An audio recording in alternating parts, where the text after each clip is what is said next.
I'm walking down the street. I do want to say to Donnie and many of you in this room that over a very long career in this city, all of you have helped me and my colleagues tell the truth and to try to tell. I may not look like you and you me, but Take my hat off. I'm South Carolina, so I just... What does this event mean to you, Miss Peggy Morris? Oh, my heart, Happy 20th anniversary. my heart is about loving up on my sisters. Do you know what it feels like to have your sisters in the room? John. And dare to be different and unique. I'm gonna be the best me I can be by letting His glory shine through. I am beautiful, I am blessed, but not just what you see in the flesh. I'm free from people, free from myself. There's a The doctor lived next door to the janitor, to the reverend, and the lawyer. We were together. Now we get so high and mighty that you create stress for your society because you don't like poor black folks either. That's a health problem. Get yourself together so I can stop being taking care of geriatric people and get back to pediatrics. I thank you, Donnie, for all you've done. Let's keep doing it all the more. letting His glory shine through. Dare to be you, dare to be me, dare to be different and unique. I'm gonna be the best me I can be by letting His glory shine through. And I dare you, I dare you, I dare you to be you. Good morning. First name's Donnie, last name's Glover. In it to win it for the long haul, baby. Today we're going to discuss Park Heights, Pimlico community. I want to tell you a little bit about the Pimlico Local Impact Aid. In 2007, the state legislature passed the Maryland Education Trust Fund Video Lottery Terminals Legislation 2007 SB3, which provides slots revenue funding in the form of local impact aid to jurisdictions that have casino facilities. The statute provides that 5.5% of gross video lottery terminal or VLT revenue is returned to the jurisdiction where a casino is located and is known as local impact aid. Baltimore City receives 18% of the local impact aid allocation that is generated by the casinos in Anne Arundel County, Baltimore City, Prince George's County for the Pimlico area. The legislation provides that a portion of the impact aid is directed to the area around the Pimlico racetrack. The current statute provides funds to the Pimlico area for 20 years through fiscal year 2032. Lastly, Pimlico area local impact aid is allocated to the mayor and city council, but under state law, the city is required to develop a spending plan for the expenditure of local impact grants in consultation with the local development council, the Pimlico Community Development Authority. What does all of this mean? Where is the money? Is the money going to Park Heights? Is the Park Heights community benefiting from Pimlico Racetrack? I say that because last weekend we had the Preakness once again, and we love the Preakness. Some of us do. But what I find particularly interesting is the new generation of Preakness goers who are black, who post up, but yet have no clue that they are participating in a venue that does not. To discuss this further is Will Hanna. Did I lay it out correctly, Mr. Hanna, or was I off? Good morning. Good morning. I think you are right on point. Right on point. And Mr. Hanna, you've been working in that area in the now you're originally from Murphy Homes, if I'm not mistaken. Absolutely. But you've called Pimlico, Park Heights, Reisterstown Road, Belvedere. You've called that area home for at least 20 years or so that I've known you. 37. 37, twice as long. What do you see in Park Heights? Do you see a reinvestment in that area? Do you see these funds coming back to the Park Heights community, or are we just going to the Preakness and not realizing that we are participating in one of the most egregious demonstrations of community give back in the city of Baltimore, in the state of Maryland? Or am I just off? I could be wrong. I think you're mostly right. So here is the issue, and I like the way you kind of laid out the legislation that kind of led up to this. In 2007, when Senate Bill 3 was passed, nobody actually thought that the state of Maryland was going to ever get slot parlors, casinos. And the bill passed. So the way that the Pimlico racetrack was actually leveraged, so that anywhere that there were slot parlors in the state of Maryland, that Park Heights would benefit from those revenues. And so that's basically what the legislation said. Since then, in 2010, when the first slot parlors opened in Maryland, which were in Rocky Gap and Prairieville, even when Live opened, and just to give people an idea, so Maryland Live, Horseshoe, MGM, all the casinos in the state of Maryland contribute to this pot of money that is slated to come to Park Heights. In 2014, there was a piece of legislation that was done by Delegate Sandy Rosenberg to take out Rocky Gap and Prairieville. So now the revenues. Why? Well, that we still don't know, but the belief is that those jurisdictions didn't want their money coming to Baltimore. So they actually did a deal with Delegate Rosenberg and others in the legislature, so that their portion of the money wasn't coming into that fiscal equation for Park Heights and for Baltimore. So now the revenues that come to Baltimore from the casinos are from Horseshoe, Live, and MGM. So that's from Baltimore, Anne Arundel County, and Prince George's County. But since then, it's been a total of roughly about $52 million in slots revenues just to Park Heights. And so when people ask about whether the revenues are coming to the community, whether they're being used in the best interest of the community, I would dare challenge anybody, just ride up and down Park Heights Avenue and tell me if you see $50-some million worth of development. Or because there also are other funds that we talk about, which is also the Racetrack Impact Fund, which is a separate pot of money that's been in place since 1972. In 1972, under the Schaefer administration, the Racetrack Impact Fund was put in place so that the Park Heights community would have, it was kind of at the time was sort of a community benefits agreement from the racetrack. And so that totaled about $500,000 a year. So if you add $500,000 a year since 1972, you can kind of see where we're going with where the money may or may not be. How does this make you feel? I used to be very angry. I used to be angry at why a community that I love so much was and is disrespected, uninvested, disinvested, or disenfranchised, and manipulated to some extent, where you have some members of the community who don't understand and don't know the information that we just laid out and the information that we constantly lay out and talk about, but yet get compromised into supporting the same narrative that is destroying the community at the same time. You know, I remember going to the Preakness the first time with my dad years ago.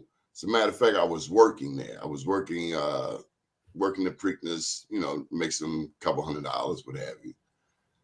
And easily a person can fall in love. I went a step further. I remember Troy Holland.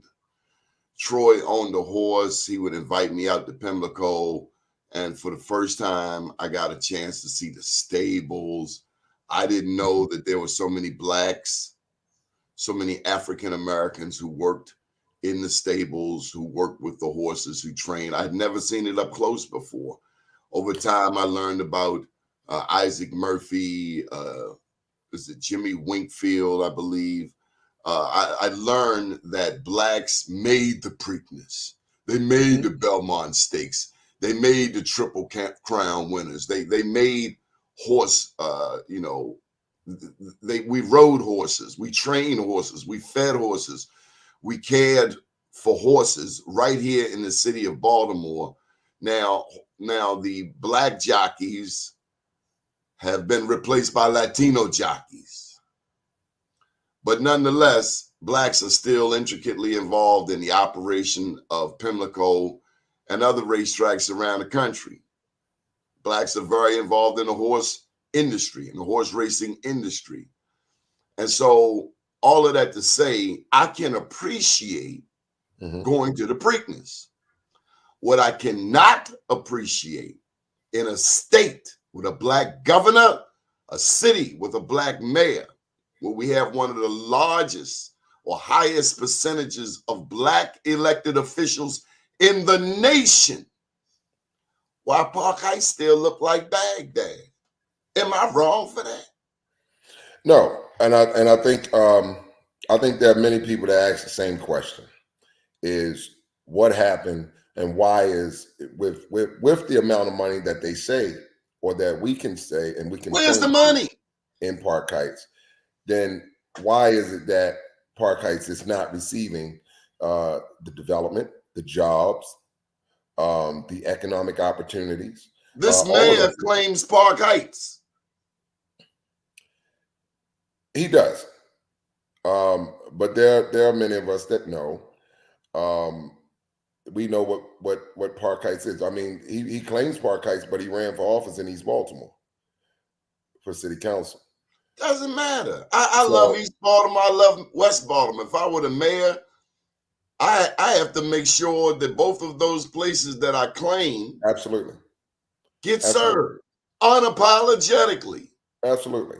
And so we have the responsibility, and I say we, I say my organization, the New Park Heights CDC, we have an obligation to protect the interests of the residents of the Park Heights community. We've done that since 1999. We get the pushback from the politicians. We're the ones that are the accountability measure. So we've done all the public information requests to find out where all documents, where the money is and all that kind of, so we kind of know now. You know, we know. And this is what we have been saying 10 years ago, 15 years ago, 20 years ago. We've been saying the same thing. And Donnie, you and I have had this conversation over the years. Many times. At least a decade. At least a decade. About this very same issue, about what's going on in Park Heights. And Park Heights looks almost the same as it did 15 years ago when we started having these conversations. No, you got some new apartments up there. Yes. What you gonna do with new apartments? Well, nobody asked for them. That's the thing. So in 2005, 2006, when the Park Heights master plan was being done, and we were the only organization there at the time, nobody asked for apartments. What we did ask for was more affordable housing, more home ownership, those things. So now we have hundreds of units of apartment buildings being built. You know, in Park Heights, you see three that are now being built on Park Heights Avenue. One that's completed, two that are being done. One that's now being built at Wabash and Cold Spring. And so when you build apartments, you're not building generational wealth for the people that live in Park Heights. You're building generational wealth for the people that don't live in Park Heights, for the people that are building the apartments. It's backwards. Right, but it's also intentional. And I that's don't understand. Yeah, but that is intentional. And I know this is rhetorical, but this is a 9-1 Democratic city. Mm-hmm. If you let a Bob Wallace run, and he's running as a Democrat, but if he were running as a Republican, if I were running as a Republican, if anybody were running, and I'm not running for office, I really love what I do. I appreciate the encouragement. But one, I don't trust them. I saw what they did to Sheila Dixon. She got out there. They took, there were 1,800 voting irregularities under Armstead Jones, who runs the Baltimore City Board of Elections, and he still has a job. Let you make 1,800 mistakes on your business, on your CDC. Let me make 1,800 mistakes in my business. We won't be in business. But in the city of Baltimore, corruption is nurtured. It's nurtured. Corruption is also profitable in Baltimore. Not that it's nurtured, it's always profitable.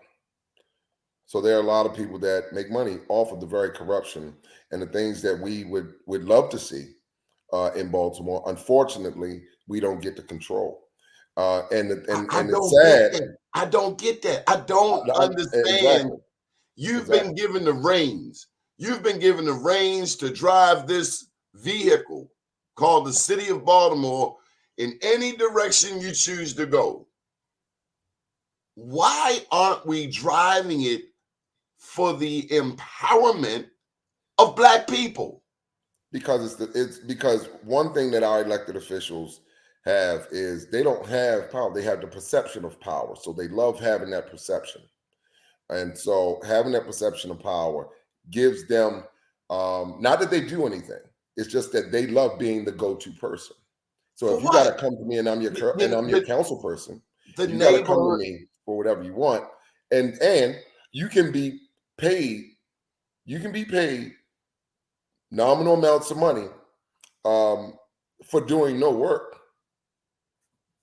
It's the perception of power. Who is your councilman? My council person is, so Park Heights has two. One being mostly in Southern Park Heights, Sharon Green, Middleton. And in a smaller part of Park Heights, you have Yitzi Slifer, who's in the 5th district. Let's start with Sharon Green, Middleton. What does she do for the community as it relates to Park Heights getting the funds from the Racetrack Impact Fund that it deserves? Okay. Is she an advocate? No. And I'll say that clearly. She's been in office for about 20 years. Huh? Mm-hmm. Huh? You know, about 20 years. Oh, damn. And am I the only news person that sees this as butt backwards? Well, I think you're only one that cares, that's compassionate enough to cover it consistently. So when we talk about advocacy for the community, there are a lot of community organizations, and some that I spoke to even just as yesterday, who are frustrated with not the process. They're frustrated with the lack of results. They're frustrated with the lack of advocacy from. Why do we keep voting for this person for 20 years if they are not delivering? Because for 20 years, she hasn't had a viable opponent. So who else were they going to? So it was like the worst of two evils. So who are we going to vote for? This is what they said. And so you consequently are running for this post come May 14th, 2024. That's correct. Will, is that what you want to do? It is what I want to do. Is that what you need to do? It's both. It's both. I'm compelled to run because I took a vow to protect the interests of my community and of my neighborhood and of the district. I took that vow, and I haven't taken it, sheepishly. I really feel that this is, and I'll be clear. I never wanted the job previously because I wanted to have faith in our elected officials. I wanted to have that faith.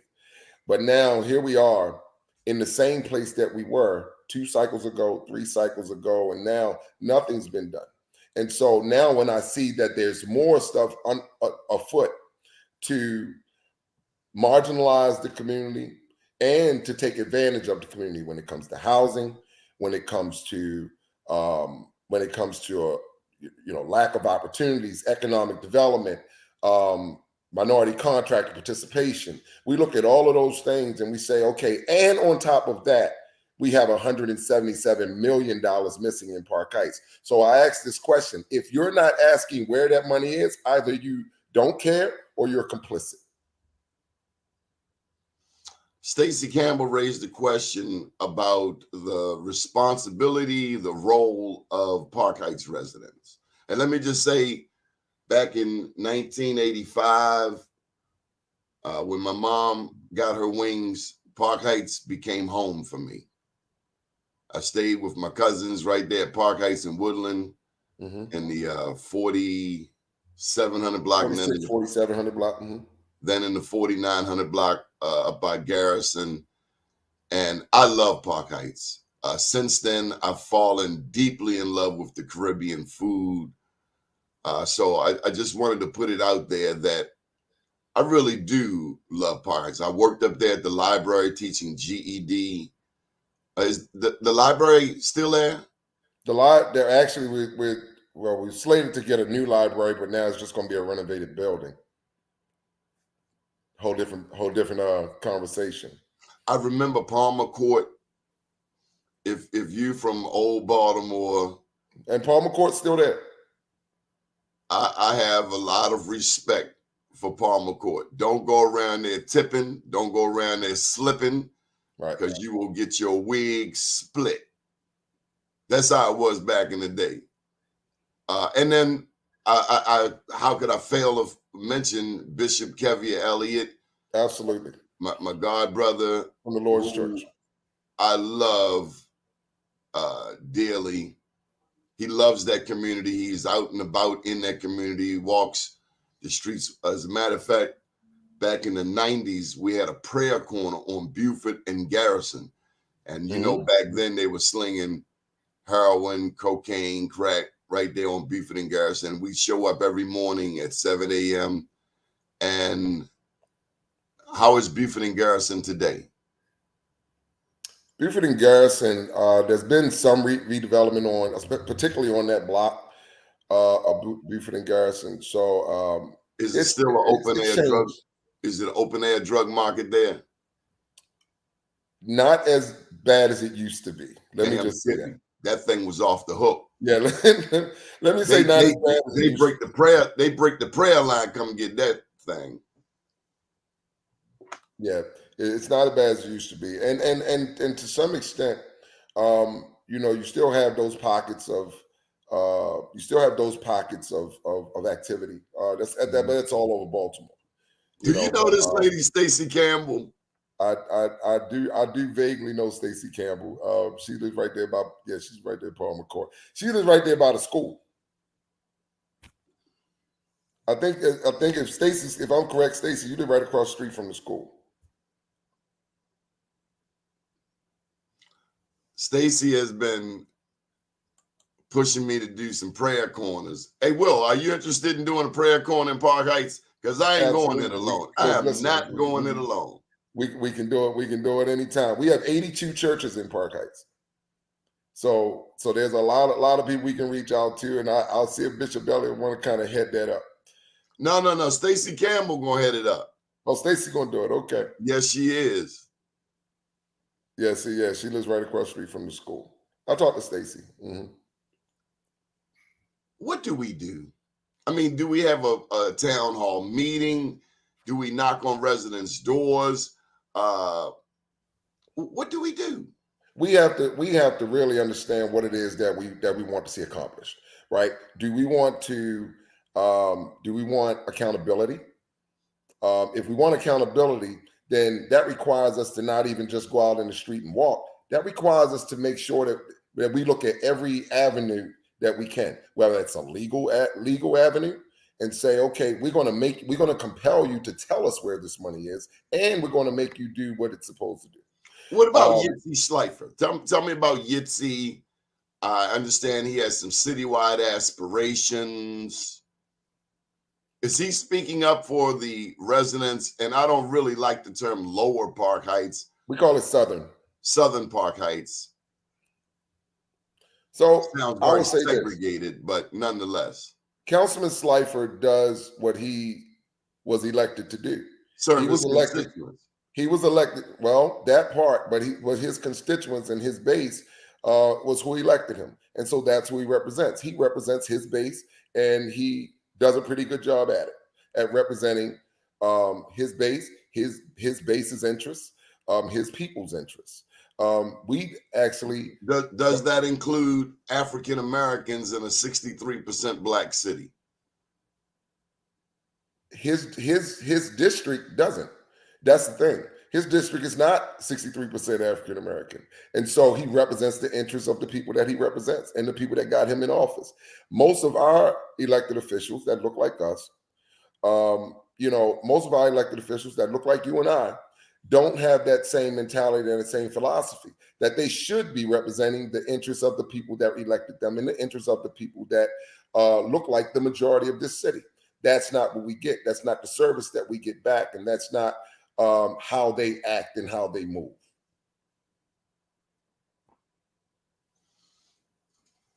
Baltimore's the home of segregation. I call it apartheid. We dismantled apartheid technically in South Africa. When are we going to dismantle apartheid here in the city of Baltimore? When we become unafraid, when we stop being scared, when our elected officials really, and I know this may be a family show, so when they get some cojones to say, you know what, we're going to actually do the things that are right by the people of this city.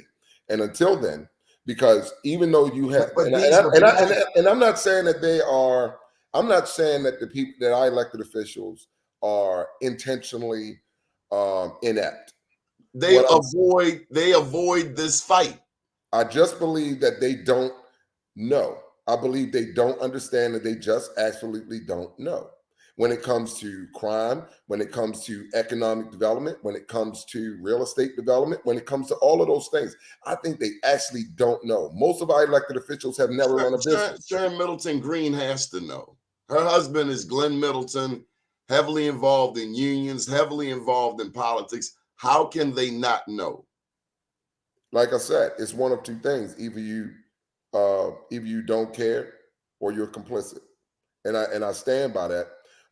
If anybody wants to prove me wrong, and those two, or if she wants to prove me wrong. I would love to be wrong. I would tell you, in those scenarios, I would love to be wrong. But I think that now we have to make sure that we because what we're seeing, this is the derivative effect, is what's happening with our young people in the city, what's happening with the crime and things that are happening in the city amongst the younger people are things that we did not do a decade ago. This is the result of things we didn't do 10, 15 years ago. And so now we're seeing the after effect of what happens when you don't do what you're supposed to do. And the thing is, we don't do it now. And this is why I felt like I was compelled to run, because if we don't do it now, 10 years from now, it'd be even worse.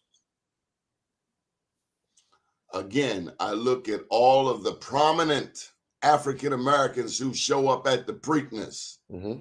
What if those same prominent seersucker suit wearing, straw hat wearing, black-eyed Susan sipping black people came together to raise the question about what is happening with the racetrack impact funds? What would happen if these people came together and put their collective influence? Because I see a lot of influencers, people with very large social media followings, mm-hmm. out at the Preakness, smiling, mm-hmm. smiling. Son, do you know what's going on around here? Because if you knew what was going on, how could you fix your face to smile, son? The problem that I've had with that, and Donnie, I'll be very clear, I have never been to the Preakness because I know what it does not do for my community. So I've never been to the Preakness. I have no intention of going to the Preakness until that dynamic changes, if ever. I was one of the people that was in the minority for the Preakness not even being there. I was supportive of it going to law, and I say that and I stand on that, because if you haven't benefited my community since 1972, now be clear that I was born in 1970, so all my life